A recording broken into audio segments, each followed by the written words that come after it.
तर आज आम्ही निघालो यात्रेनिमित्त पाटणला. तर निघाल्याबरोबर हे गडे आहेतच, आण्या, रावलीचा पप्पा आणि गाण्या. तर आता गाडीला स्टार्ट मारून सरळ निघालो पाटणच्या दिशेने. हे टग्गे काय आहेतच, बघील तेव्हा दात काढतच आहेत.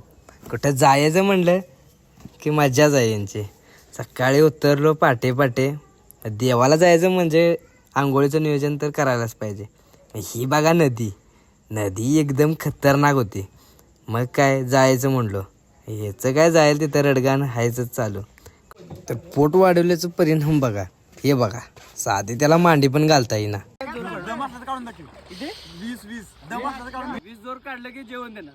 ते काय देता लावलेलं चॅलेंज किशोर कधी हारत नाही, हारणं आपल्याला रक्तातच नाही. मग काय सुरुवात केली बघा, बघता झालं की 20 पेक्षा 4 जोर जास्तच मारलं आणि चॅलेंज केलं पूर्ण. आता बोललो आंघोळ करायला पाहिजे. फ्रेश झाल्यावर सगळ्यांनी विचार केला पोटाला काहीतरी आधार दिला पाहिजे, म्हणून सगळ्यांनी विचार केला नाश्ता केला पाहिजे. डायरेक्ट आलो की हॉटेलला, नाश्ता केला आणि सरळ निघालो.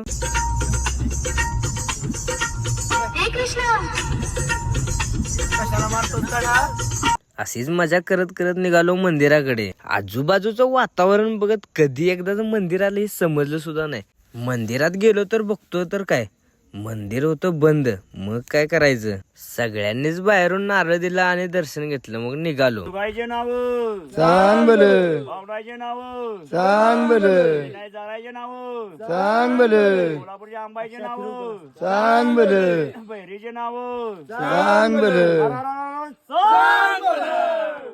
दर्शन झाल्यावर सरळ निघालो काळामादेवी यात्रा उदगिरी.